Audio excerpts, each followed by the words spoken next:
اعوذ باللہ من الشیطان الرجیم، بسم اللہ الرحمن الرحیم۔ السلام علیکم پیارے بہن بھائیوں، گولڈن لائنز میں آپ کو خوش آمدید کہتا ہوں۔ اللہ پاک سے دعا ہے آپ کو عافیت کے سائے میں رکھے۔ پیارے دوستو، حضرت صالح علیہ السلام کا تعارف۔ پیارے دوستو، اللہ کے پیارے نبی حضرت صالح علیہ السلام کا تعارف میں آپ کے ساتھ شیئر کر رہا ہوں، اور پہلے حضرت صالح علیہ السلام کی قوم کے بارے میں۔ قوم سمود کا تعلق عرب کی قدیم ترین اقوام میں سے تھا۔ قوم عاد کے بعد یہ دوسری قوم تھی جو سب سے زیادہ مشہور اور معروف ہوئی۔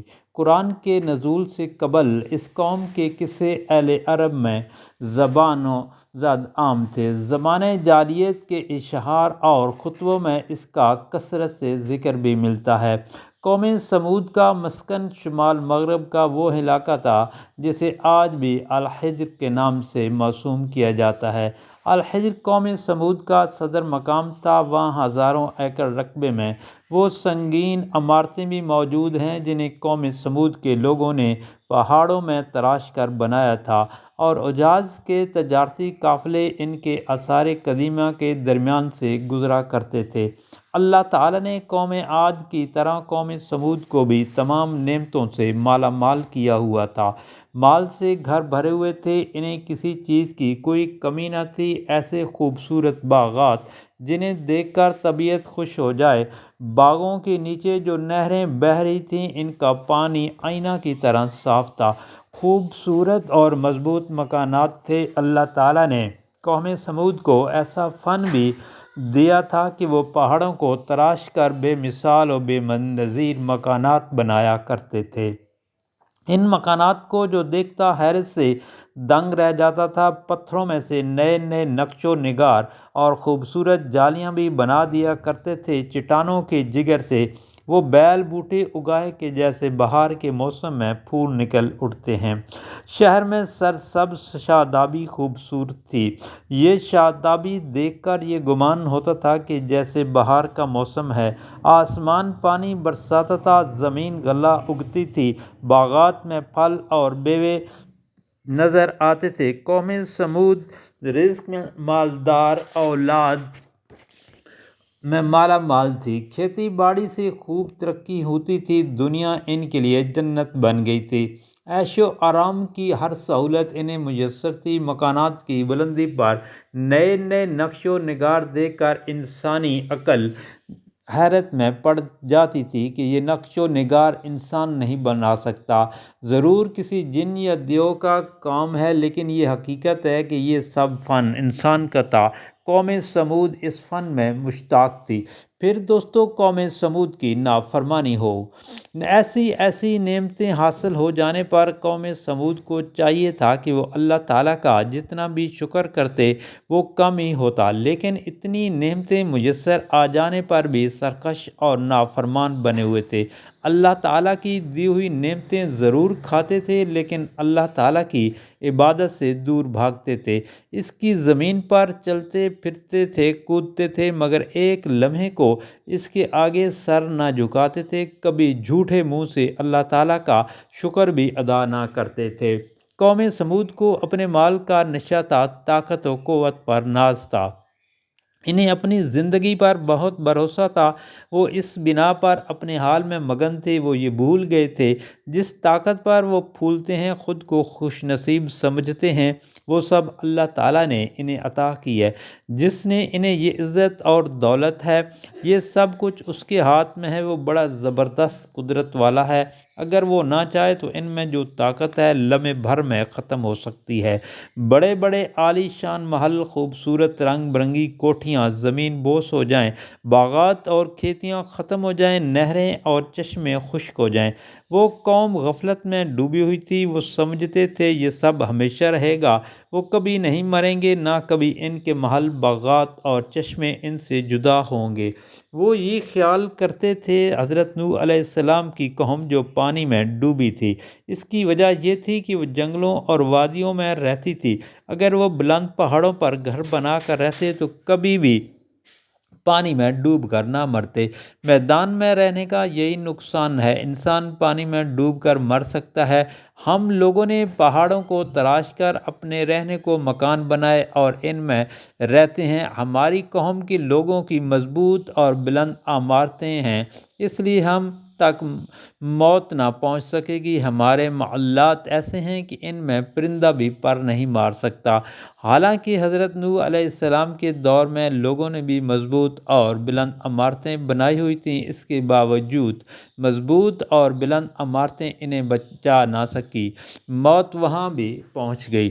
پیارے دوستو، قوم سمود پھر بتوں کے غلام بن گئے۔ ایسی قوم کی بے وقوفی ہی کہی جا سکتی ہے کہ جس نے بادشاہت عطا کر کے ہر چیز ان کے قبضے میں دی۔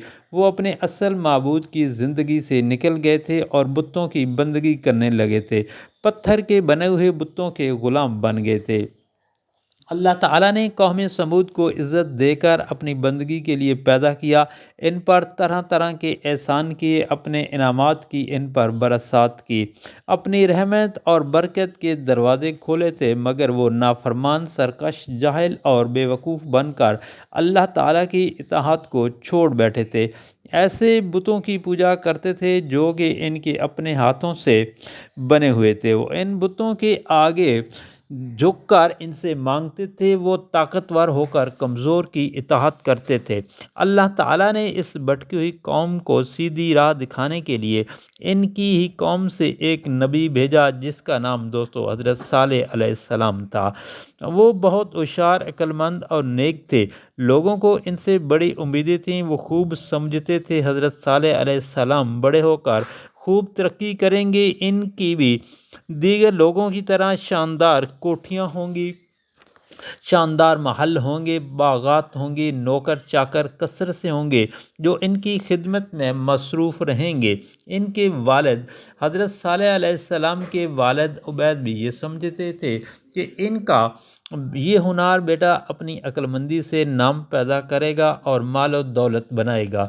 وہ جب گھر سے نکلا کرے گا، اس کے آگے پیچھے خادموں کی قطار ہوا کرے گی، لوگ اس کی شان دیکھ کر دنگ رہ جایا کریں گے۔ وہ سوچتے تھے کہ میں کس قدر خوش نصیب ہوں جسے ایسا بیٹا ملا ہے۔ وہ اس بات سے بے خبر تھے کہ اللہ تعالیٰ نے حضرت صالح علیہ السلام کو نبوت عطا فرمائی ہے، انہیں قوم سمود کا پیغمبر بنا کر قوم کی جہالت کے اندھیروں سے نکالنا ہے، قوم کو روشنی میں لانا ہے۔ اس سے بڑھ کر ان کو اور کون سی عزت و دولت ہو سکتی ہے؟ پیارے دوستو، پھر حضرت صالح علیہ السلام کی تبلیغ۔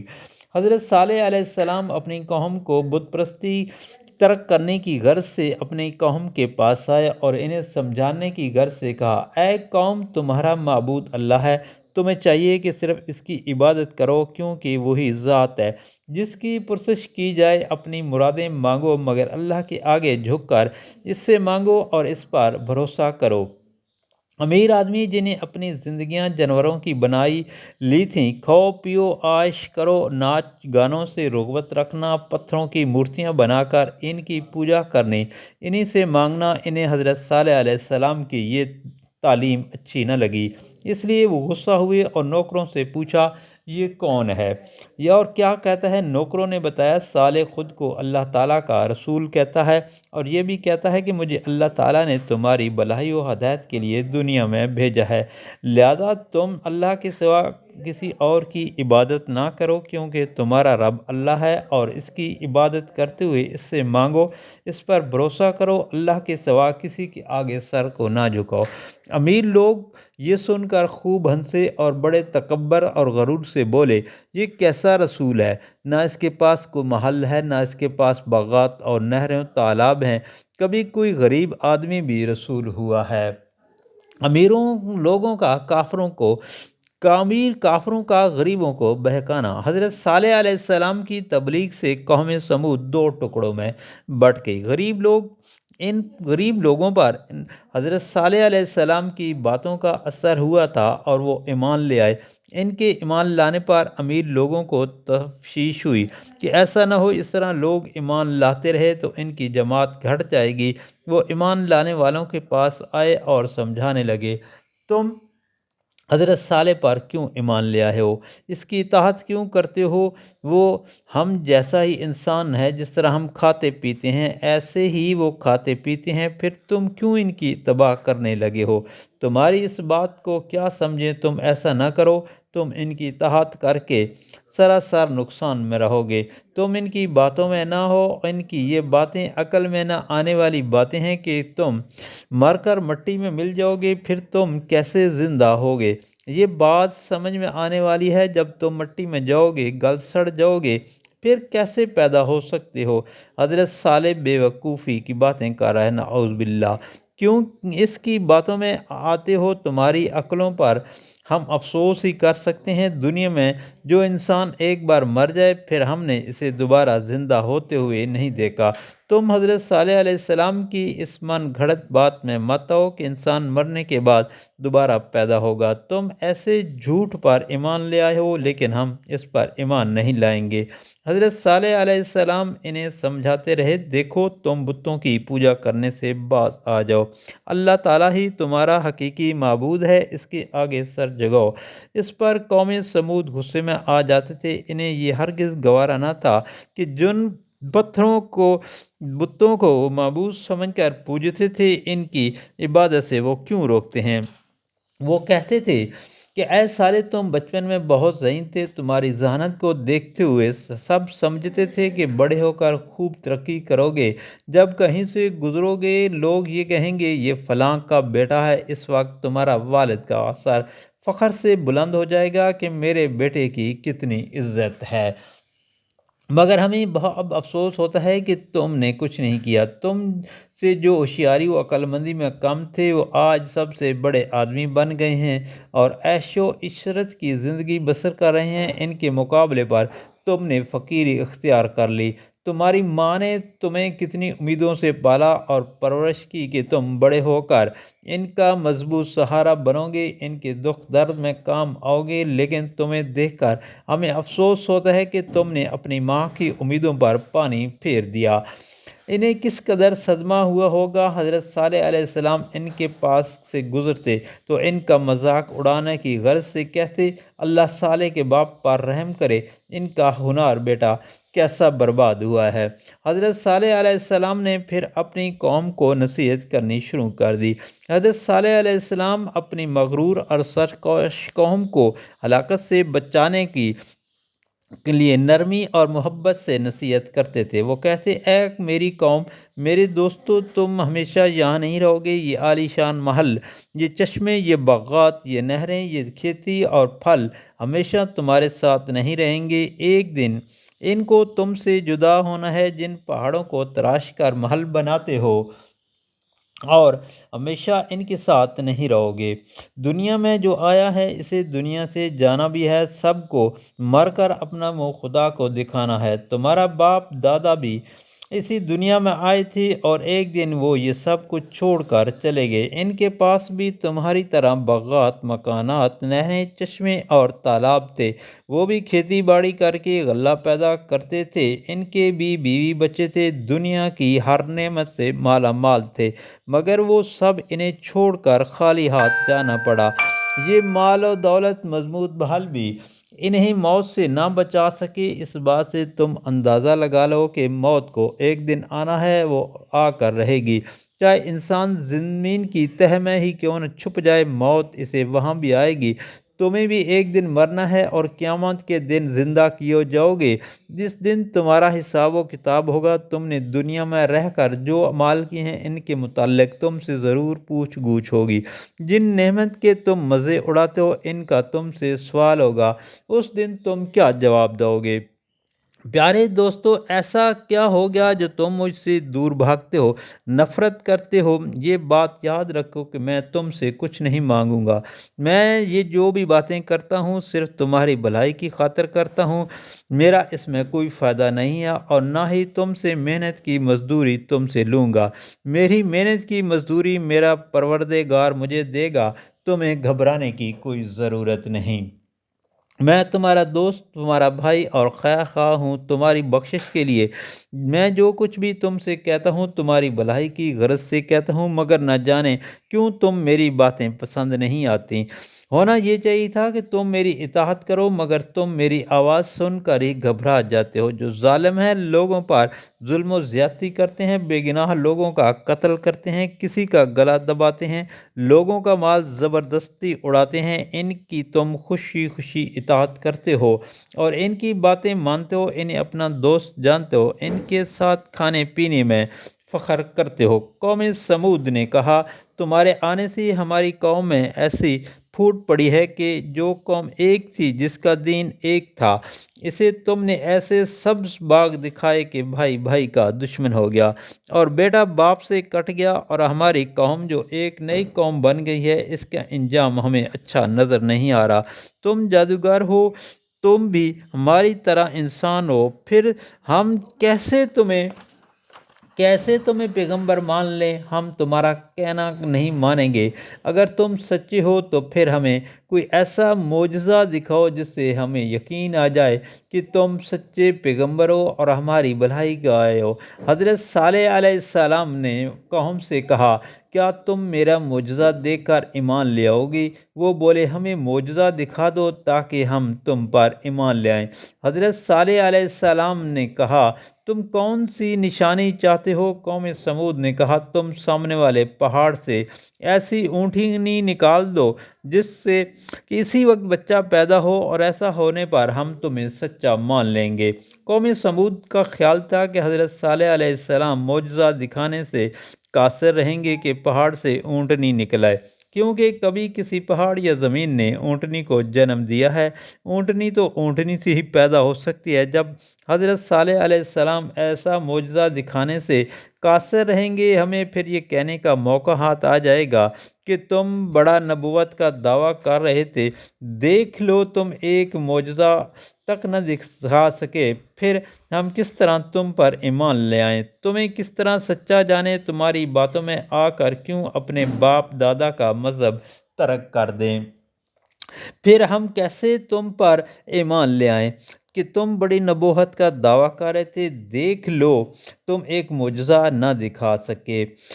ہم بچپن میں اپنے باپ دادا کو بتوں کے آگے سر جھکاتے اور ان سے مانگتے ہوئے دیکھا ہے، ہمیں حضرت صالح علیہ السلام شرمندہ کرنے کا بہت موقع آ جائے گا اور ان کی روز روز کی نصیحت سے بھی نجات پا لیں گے۔ قوم سمود اس بات سے بے خبر تھی کہ اللہ تعالیٰ کی قدرت جو چاہے لمحہ بھر میں کر سکتی ہے، اسے کچھ پیش نہیں آ سکتی، کیونکہ اللہ تعالیٰ ہر چیز پر قادر ہے۔ حضرت صالح علیہ السلام کو اس بات کا پکا یقین تھا، اللہ تعالیٰ ہر چیز پر قادر ہے، اس لیے وہ چاہے گا پلک جھپکتے میں کر دے گا، اس کے ارادے سے کون ہے جو روکے گا؟ حضرت صالح علیہ السلام نے بارگاہ الہی میں دعا کی، اے میرے اللہ، میری قوم جو کچھ دیکھنا چاہتی ہے وہ انہیں دکھا دے، بے شک تو ہر چیز پر قادر ہے، ہر شے پر حاوی ہے۔ ان کی دعا قبول ہو گئی اور دفتن پہاڑ پھٹا، اونٹنی پہاڑ کے اندر سے نکل آئی اور اس نے فوراً ایک بچہ بھی جنم دیا۔ تو قوم سمود یہ منظر دیکھ کر حیران زدہ ہو گئی، ان کے وہم و گمان میں بھی نہیں تھا کہ ایسا ہو جائے گا۔ وہ بہت گھبرائے کہ اب کیا کریں؟ جو معجزہ انہوں نے دیکھنے کی خواہش ظاہر کی تھی وہ پوری ہو گئی۔ حضرت صالح علیہ السلام نے اپنی قوم سے کہا، اے میری قوم، جو تم نشانی چاہتے تھے وہ اونٹنی کی شکل میں تمہارے سامنے موجود ہے۔ یہ اللہ کی اونٹنی ہے، اسے تم کسی قسم کی تکلیف نہ دینا۔ اگر تم نے اسے تکلیف پہنچائی تو سمجھ لو کہ یہی تمہاری ہلاکت کا نشان ثابت ہوگی۔ یہ تمہارے لیے نشانی ہے، اپنے اندر خاص اہمیت رکھتی ہے۔ یہ اونٹنی اللہ کی ہے، اس کی زمین پر چلے گی، پھرے گی، گھاس کھائے گی، تالاب اور چشموں سے پانی بھی پیے گی۔ تمہاری ذمہ اس کی خوراک کا بندوبست کرنا نہیں ہے۔ اس اونٹنی کی صورت عجیب طرح کی تھی، جب جنگل گھاس چرنے آتی اس کی صورت دیکھ کر جنگل میں موجود جانور ڈر جاتے اور اسے دیکھتے ہی جانور جلدی سے بھاگ کر وہاں سے چلے جاتے اور ادھر ادھر چھپ جاتے۔ یہی صورت اس وقت بھی ہوتی تھی جب اونٹنی تالاب چشموں پر پانی پینے جاتی تھی، جانور اونٹنی کو دیکھتے ہی بھاگ جاتے تھے۔ حضرت صالح علیہ السلام نے یہ دیکھ کر قوم سمود سے کہا، اللہ تعالیٰ نے تمہارے اور اس کے درمیان پانی کے لیے باری مقرر فرما دی ہے، ایک دن پانی تمہارا ہے اور ایک دن اس کا ہے، دیکھو اب اس میں فرق نہ آنے دینا۔ حضرت قوم سمود نے حضرت صالح علیہ السلام کی یہ بات مان لی۔ اب ایسا ہوتا ہے کہ ایک دن اونٹنی جنگل جاتی تھی اور دوسرے دن شہر کے تمام جانور جاتے تھے۔ پھر دوستو قوم سمود بھٹک گئے اور اونٹنی کو قتل کر دیا۔ کچھ دن گزرنے پر قوم سمود کو یہ بات کھٹنے لگی۔ انہیں یہ بات گوارا نہ تھی کہ پورے ایک دن ان کے جانور بھوکے پیاسے گھر میں بندھے پڑے ہیں، وہ اپنے جانوروں کو جنگل میں چھوڑ بھی نہیں سکتے تھے۔ جس دن اونٹنی کی باری ہوتی تھی وہ اپنے جانوروں کو لے بھی جاتے تو اونٹنی کو دیکھ کر بھاگ جاتے، وہ اونٹنی کو تکلیف بھی نہیں پہنچا سکتے تھے، ایسی صورت میں ان پر عذاب آ سکتا تھا، اس لیے خاموش تھے۔ پھر آہستہ آہستہ ان کا عذاب کے حوالے سے جو ان کے دلوں میں خوف تھا وہ نکلنے لگا تھا۔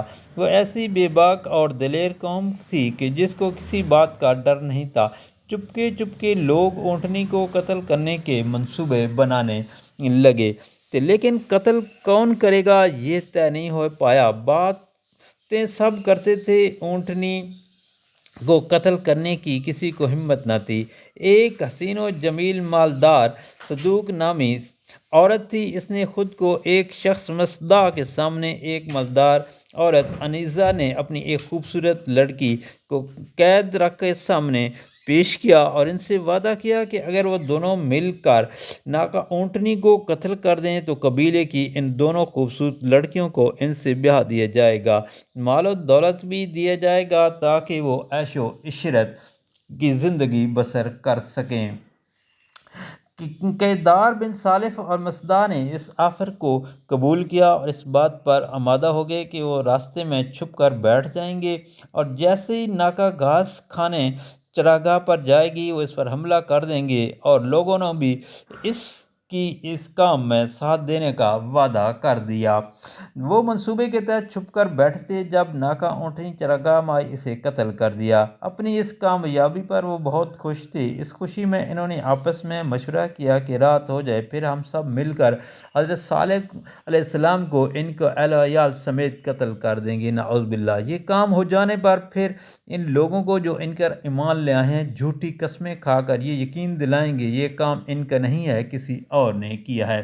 ناکا اونٹنی کے بچے نے جب یہ دیکھا کہ اس کی ماں کو قتل کر دیا تو وہ چیختا چلاتا بھاگا اور پہاڑی پر چڑھ گیا، اور پہاڑی پر چڑھنے کے بعد وہ غائب ہو گیا۔ پیارے دوستو، آج کا حصہ اتنے تک ہی ہے، اور اگلی قسط میں پھر قوم سمود پر عذاب کیسے آیا وہ میں آپ کے ساتھ شیئر کروں گا۔ آپ سے گزارش ہے کہ ویڈیو کو لائک کیجیے گا، سبسکرائب کیجیے گا اور آگے شیئر کیجیے گا۔ جزاک اللہ، شکریہ۔